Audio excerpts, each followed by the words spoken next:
What up? How's everybody doing out there? Us We're too. All good. right, great. Yeah. Hey, we have something extraordinary today, folks. We have Chris Magee and Dallas Escobedo.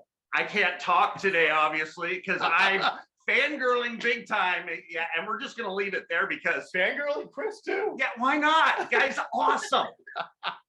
All right. So just a little background here. Chris is a phenomenal trainer in Arizona. Dallas, well, Olympic team for Team Mexico. Hey. And dominated, in my opinion. So winter sports, like she does like skiing. Or... Well, everybody knows already what she does. Well, no, they don't. No, anyway, nobody knows a clue. Yes, Training of what? Softball player. Softball. And right now she's in Japan and Chris is in Arizona. Okay. Now, before I get into questions, I want to say this, if I can actually spit it out and talk. He's and so relax excited to talk to you right now. That's awesome. So to me, these two are the first couple of softball. And here's why. Dallas and Chris met at Arizona State and have been together ever since. They have worked together, making each other better in their field, and they have strived to become a power couple. And what I love is that he supports her 100 million %, she supports him 100 million %. And there's nothing better to see than these two together, working together, making each other better. And now they're making other people better with their development. So that's what awesome. I was trying to get at, why I was so excited. So thank you guys. So Dallas, what pitcher? What is it? You didn't say that, did you? No. Okay, so she's a pitcher. Everybody knows now. You're a pitcher? Yes. From Arizona, went to ASU. Yes. Right on. She won a national championship her freshman year at ASU. What year was that? 2011. Perfect. Yes. Yeah. There was somebody from here up there that was on her team, the first baseman, Katie Crabb. On your show? No, that was a teammate for you at Arizona State. No, Katie Crabb, I think went to She was older. She was older than me. She's older. She was the championship before that. Yeah, she was before, but no, she's definitely alum. Perfect. Definitely. Nice. Now, with you guys being apart and coming together and all that kind of good stuff, your relationship has some fun times. How do you guys work through all that? I think our biggest thing is like right now I'm over here blowing Chris up, like, because I get to come home early end of November and I'm like, okay, so when are we going to Hawaii? When are we going here? When are we so I'm just like over here trying to plan like vacations, and he's probably like, I'm trying to plan a softball fall schedule. So but we definitely try to keep things fun and enjoyable whenever we are together. That's awesome. Nice. Hey Chris, so how long you been working with softball? Shoot, I'd say like the past 5 years. When me and Dal, got together, I kind of made it a point to just tackle, every, all the ins and outs, about the game. There's a lot of similarities to baseball, which I was very familiar with, but there's also a lot of differences at the same time. So, whether it's the coaching aspect or, the culture of the game or, just everything, right? Just so I don't know. I just think, maybe the last 2 years, I've really dove into it. So, did you play baseball at a pretty high level? Is that what? No, not at a high. No, like I played in high school. Okay. Right? I'm a football guy. So, okay. Scored 4 touchdowns in one football game, and things like that. No, but no, I have my older brother Brandon. He played for the Red Sox. Oh, that's awesome. Yeah, so whole family's, just sports one way or the other. So yeah, definitely. That's awesome. Now, Chris, for you going from baseball to softball, I was in baseball for, well, let's just say quite a few years. I did some scouting and all that kind of good stuff, did some coaching. For me, the transition was tremendous. I fell in love with softball because my daughters started playing and I didn't realize how much I would love it. And I was able to coach college ball. I was fortunate enough to do that. For you, was that just kind of like where you came in the last couple of years, you just fallen in love with it too? Yeah, so to be completely honest, I used to hate softball before I met Dallas. Look at the smile on Dallas's face. Yeah, no, listen, everybody knows it. So but look, I mean, our whole relationship from the start has been, kind of long distance. Whether she was at Fullerton or, her leaving every summer to play in the pro league or now the Japan thing and, things like that. So I've had to essentially kind of, buy in, to support her. But I mean, her being who she is, it's a lot easier for me to love the game, right? Because I get to see it at the highest level at all times. Yeah. You know what I mean? So it's not, so it's it's been very fun. That's cool. So Dallas, what were you always the softball, or were you kind of sporty for everything that you do? I was always like, what can I do other than softball? Because I definitely knew that like softball was there and I loved the sport, but I was like, well, I want to play volleyball and I want to play basketball. And I joined drama club. Like I tried to do a lot of different things. I think one of my favorites was just in high school. I played basketball for 3 out of my 4 years and I was on varsity for 2 of them. And I played with women that ended up going to high level schools at the Division I level, and then even in the professional league. And so I think that was like really cool for me that I was competitive in a sport that wasn't mine, but I saw like I was with people that was their sport. And honestly, like I was pretty good. Like I was in there, I was the center, I was doing layups, I was in throwing the elbows, the whole works. I love it. Well, Dallas, that also leads to another quick question is, being somebody who played lots of other sports, do you feel that helped you as you just became just softball going into college and then the Olympics and that stuff? Did you take things from the other sports that carried on as well? Oh yeah, like even just like I always think about just like playing, because I played volleyball in grade school, but I played just softball and basketball in high school, and it was right before softball season, and I would come back like in the best running shape ever because that's all we did were suicides and everything. And so like leading into just training, like thinking about like what I did in high school, and then college, going into college, it was like, all right, like I've ran the court hundreds of times in one day, and here I am on the field running foul poles now. I'm running to Oklahoma City is like what our saying was. And so just like the hard work ethic that goes hand in hand with all sports, I think that's what carried with me. But I just think the fun and the memories was the biggest thing, to just like be present and have fun like in that moment. And so that's just like how I like to live my life and do my thing, just being present and like having a good time anytime. Yeah. When you were walking out, where was the Olympics that you played in? The last one in Japan. Oh, you just did. That's why you're in Japan. That's why I was going to go next. Well, I work out just go there. But Sorry. So very different Olympics than before. But what was the experience just walking out in that whole process? Like dream, right? Yeah, it's all a dream. And then like with everything being so crazy with our world, like with it being postponed and then finally like everything leading up in between, it was like, wow, our first game against Canada, it's like, wow, we're here. Like it's actually happening. And so I was definitely nervous. I was excited. I had the butterflies. It was all the above. But after that first game, what we like asked ourselves was like, did we even have fun? We ended up losing, and we're like, did we even have fun? And we're like, no, we didn't, because we were so stressed. We're like, all this buildup was like this game in this moment, and we forgot like who we were for a second. And so I think that after that, we totally turned it around and we were ourselves. And that at that time, we gave our best foot forward, and it was so much better. So just to be yourself and to just do what you know how to. It's just a game is where you have to fit that. So Chris, you weren't able to go because you couldn't bring people this year to that. Right. So you're usually there at her events, I would think, right? You're able to be there supportive.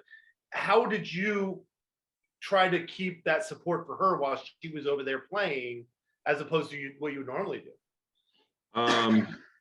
Honestly, I had parties at the house every night. So like friends, her whole family was here. Like, her support system is huge, right? Yeah. With me in the picture or without, but huge family ties there. But as far as like, I actually lived in Japan with her the first 2 years that she played professionally. Yeah. So it's like, I've already been to all those stadiums. I've already seen, some of the best games there is to see. And so like, for me personally, it wasn't like I was missing out on anything because I know I'll be back there one day watching her play, but I personally felt bad for mom and dad. Like I felt like mom and dad should have, every kid's mom and dad should have at least gotten a ticket to go watch. You know what I mean? It's like, I sit here and I'm seeing all these volunteers and all these whatever, just running around the stadium and all the, media. And it's like, there's 15 girls on a team. We couldn't have just given 60 tickets and spread them all out. You know what I mean? So it's like, that's the one thing that hurt for me is, her parents couldn't be there for her. So. Yeah. No, I get that. Now, I'm gonna go a little sideways here because that's what I like to do at times. I love the posts that you guys put out there, and I'm gonna talk about the big elephant in the room, your 2 puppy dogs. How are they doing? Because I love them to death. Oh my God. I gotta bring them up because to me, seeing those posts of those 2 are unbelievable. I love it. Trying to get them. Oh my God, yes. I'll get them. Yes, I love it. Monsters, but These dogs are so awesome. You can't wait to get home to hug them and play with them too, right? Like I always talk about when Huey, there he is on the couch. When he sees me walk in the door, he's going over. He jumps over the couch like he's fine. Usually, there's Jax. He's the new one, but they're legit brothers from the same breeder, and it's just they are mine and Chris's personality. I say like Chris and Jax are the same, crazy. Mile per minute, outgoing, and Huey, as he was on the couch, just like, oh, what's happening? What do you want? I gotta move. That's just totally me, I feel like. And so they're the best dogs ever. And oh my gosh, those are horses, not dogs. Yeah. They're awesome. I love it. Oh, they're beautiful. Yeah. Like I said, I had to go a little sideways because they're so cool. Anytime, yeah. Oh, definitely. Now, right now, you are in Nagoya, if I'm not mistaken. Nagoya is the main city, and I'm in Kadiya, is my little one, about 45 minutes away. But yeah. Okay. Are you still playing for? Is it Shiko Tokyo or Toyota or? Yeah, Toyota Shoki. You're close. Okay. Okay, good. I was trying to pronounce it right, and I go, I'm going to butcher this. So I'm just going to throw it out there. Good. Yeah. No, I am with them. This is my 3rd year. This is the second half of my 3rd year here. Nice. And a lot of people don't understand that in Japan, if I remember correctly, they play 2 halves of a season. Yes. And go from there, right? Yeah. So the first, I usually come out early March, and then I'll leave middle to end of May. And then I'm home for the summer, whether it's traveling and playing like I have been for my past whole life or just enjoying time at home. And then I left August 16th or 15th, and I'll be here probably till the middle of November for the second. Amazing. And a big thing is I had to leave a little earlier just with quarantine. So I get you. I get so you. when having gone to Japan, now you've been there 3 years, how much can you converse with people now? Like pretty well, or do you still have we used to have a awesome teacher, but she ended up retiring, and then with COVID, not extra people coming in and out, and so we do the apps that helps us. But I have a Japanese daily daily words to get by book, and I look at that. But being on the field with the girls and hearing them just chat normally, I could pick up a few words, and then I'll know how to ask questions and whatnot. But it's to me it's easier than any other language because I'm in it so much, and you just pick up words. Chris knows quite a bit too, and at the house we'll just yell at each other in Japanese our favorite words and stuff. And so, but yeah, we definitely really enjoy learning the language. And don't forget karaoke. Shout out to karaoke and Debbie. Yeah. So that's her interpreter. She has an interpreter. Yeah, and then an American coach as well. She's our battery coach for catchers and pitchers, and so that being a part of the team has been so helpful. Definitely. And just so we can put down in regards to shout outs down below, Karaoke and Debbie, if you want to either send me their Instagram information or just shout it out real quick. I don't think they have that stuff. Okay, I wasn't sure.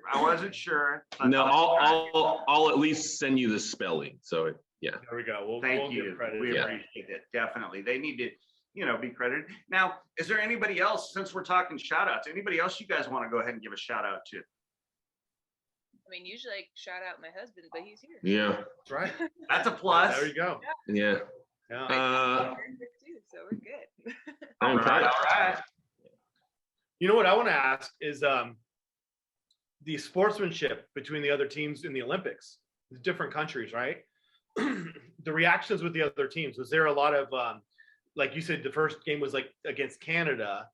You played obviously multiple different countries, but what was the sportsmanship like playing against people from other countries? And did you have any people that you might have played against in college that also played for other countries? Oh yeah, definitely. I mean, we've had battles with Canada back and forth for the last few years, and I think that I've played with a few girls on the professional level, and I think knowing them definitely, just That's as cool. women that have played in previous Olympics, like to just look at as mentors. So Canada, they did a great job, and I think that for me, they're one of the best trained teams. They came in there and they had a job to do. I think that I obviously have played against USA and a lot of those girls against them in college and professionally, but one of the best things is having two Sun Devils on my Mexico team with me. My catcher cool. and my second baseman we were all Sun Devils, and we played together, so it was like that stuff made things pretty special too. But yeah, the familiarity of that. Oh yeah. Overall sportsmanship, I think everybody had the respect for each other, but most of all for the game, because the softball hadn't been in the Olympics for 13 years. And right. I think everyone was just very happy that it was back, and we were happy to be there and what we worked for all those years. And I think that that's kind of what the overall camaraderie of it was, like that we're here and we're the first 6 teams back since 2008, basically. That's amazing. So this is one of my favorite questions to ask, and you guys will understand it in just a second as soon as I spit it out. So I like to talk to my players about the first step and then the first 2 steps on a play. If you're behind, you've lost the play. If your first 2 steps or your first step's a positive step, it's a plus play. Now, in your coaching and your playing, do you guys see that and utilize that? I would say for me as a player, I definitely utilize that. I utilize it as a way when I'm pitching, that I know that if I'm doing everything I need to leading up to my performance, then that's a positive. If I skip a beat or if something doesn't feel like how it's supposed to feel, then I kind of take a step back where I'm like, okay, it's more of a reflection. How can I be better? Or like reflecting on a loss. What did I do then that I could work on to be better the next time? But yeah, I definitely, routine is a big thing for me. And using that is more of my 1-2 step. Yeah. I got you. Is there anything on the micro level? We got this from Jonathan Ogden, the big monster tackle from the Baltimore Ravens. Actually, we got it through somebody else, but this is something Jonathan Ogden did. He would go out and practice 20 minutes before, and he would just take 6 the inches. first step for 20 minutes. That's all he did. And he'd take the other linemen out there, and he definitely taught them how important that was. He didn't take them. He grabbed them and said, "You're coming now." He did. Yeah. And talked about that was the most important step, and to have that just in the back of your mind. As you as a coach, Chris, and you as a player, Dallas, do you have those little tiny things that you practice over and over every time just to make sure that happens? And then do you feel that sometimes you miss that you need to go back to the basics on that? Yeah, for me, right now, I see it all the time when, you're trying to coach outfield. Okay. So many times I see, you don't see first step back anymore to track a ball. You see kids just flying in. Not, the angles aren't there, this and that. So we've, the whole reason we started this organization was, one, to just be transparent and to show parents that, hey, your kids can be developed and not everything is a money grab, right? So huge right there. Yeah. I love to bring up and so we have practice today. So, practices from, 6 to 9, but I'll be there at 5. 5 pitchers and catchers have bullpens, and then from 5:30 to 6 It's just little work like that tackle was talking about. All the outies will be with each other, all the innies will be with each other, just working on like just progression, right? Progression. It's not necessarily even with balls out there or their gloves, just progression. So That's cool. I love it. In Dallas, did you find that playing professionally as well? And was there a difference like between the Olympic team and your professional teams in that same idea concept of the progression and the little things? Was it taught differently? I think so. Like the Japanese way out here, like with my team, what I really do like best, like we'll travel on Thursday and then we play on the weekends, but Friday we practice at the venue that we are going to be playing at. And for me, having the 5 minutes that I can throw off the mound that I'm going to be pitching on the next 2 days is huge. I think like when we were able to do that at Yokohama Stadium, like I was telling my other pitchers for the Olympics, I'm like, I almost feel like I'm on top of the world. Like this is easy. This is how it's supposed to feel because I was already on that mound. I knew how it felt. I knew the environment that I'm going to be in. And so like practicing where you're going to be playing, like that's my huge like 1-2 step basically, because that already is like, oh, I've already been here before. Like even it's the day before, I've already thrown pitches off the mound. I see how my ball moves from here to there. And so I think that is a really big thing that we do out here, which I think everyone should incorporate if it's possible, like playing or at least practicing on the field that you're going to be playing at, or the mound at least for a pitcher. Yeah, I love that. That's cool insight as to I'm wondering how that plays into a lot of people's familiarity. That's huge. Home field advantage, but now because you've done all that before, that you're trying to take away their home field by being able to practice the day before. That's pretty big. Yeah, definitely. It really helps me, and I really hadn't done that until I got out here and got into what the routine of the way that my team is ran, and I really like it. Yeah. Hey Chris, I wanted to talk to you about your training business. You've got a lot of really good things on. I follow you on Instagram, obviously, and I love what you're doing and how you're doing it and what you got going on. Would you like to explain to everybody on the who, what's, when, where's, and how's, as I like to say? So, like obviously I have a sports background, but when sports were over for me, I got into the fitness industry. It worked, like our relationship worked out when I was doing that because like I was obviously just running the gyms, but I'd always have weekends off. So I'd take the last flight out on Friday and I take the first flight back on Monday, just, to be with her on the weekends. Now, when she approached me with her playing professionally in Japan, I shut it down right away. Like it was absolutely not, like it's all about softball and, this, that, and the other. But I always tell her too, I'm like, call your dad, see what he's going to say. Because me and her dad are like best friends. We golf together, we hang out, like we're always together. And she's like, okay. And as soon as I heard that, I was like, God, because, she's like, okay. And like when she does that, it's just like, all right, I'm probably going to be wrong in this situation. But no, the whole training thing, like, when we really sat down and, agreed for her to do that. And then, she's like, babe, like you can move to Japan with me, whatever. It's just like, well, I can just sit there. You know what I mean? I'm not just going to sit there. Like I'll support you, whatever. So I started this online training company. Realistically, all it is I break down people's macros. I give them training regimens. I tell them when and what to eat, at what time, whatever. And we've had so much success with it. Though I'm paired with, meal prep companies, actual nutritionists that, can help these, kids, athletes or parents or whatever it is out, all walks of life. So it's really cool. And then just the relationships and word of mouth. It's like, some people only stay for, 3 to 6 months, but I mean, I still have, we're going on year 3 now, and I still have like 5 of those same people. So it's really, really cool. That is cool. I like to hear that. Definitely. Thank you for sharing that with us. We appreciate it. Yeah, absolutely. And we're definitely going to get that information because we want to get that out so everybody knows about you because they need to. Well, at least I do. Thanks. Definitely. Now, DNC softball. Is that Dallas and Chris softball? I love it. And you're based out of Phoenix, Arizona.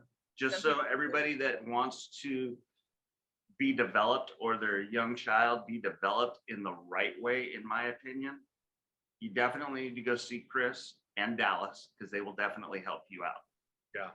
Okay. It's All right. awesome. Well, I just love it. We started off as a local talk show, Yes. and now we're truly, I mean, we've been doing it internationally, but we became an international talk show. So we're talking in Japan and in Arizona at the same time. And it's amazing to be able to do that with today that we can share this. And thanks for coming on our show and sharing Thank you your guys stories so and much. how exciting it is that you, gosh, look at what you guys do. You're doing this from Japan and in Phoenix. You guys love each other dearly and you guys are supporting each other in life, but it's also the experiences. You got to take these memories forever. And I just appreciate your guys' relationship and also your passion in what you do in softball. Yep. Yeah. First couple of softball, as I like First to couple say. of softball. Definitely. So much. Spotify. Oh yes, we have to give a shout out to our sponsor, Spotify, or Anchor by Spotify. Anchors by Spotify. I can't talk at all right now. Anchor by Spotify. Thank you. We love you. We appreciate you. Same with YouTube. Thank you. I'm going to give you one more chance to pronounce their names properly. Chris Magee and Dallas Escobedo. There you go. Perfect. Hey! So I can actually talk, and the scary thing is I know these people. Oh God. Well, we look forward to watching the future for you guys and what happens yes. and check back in with you guys.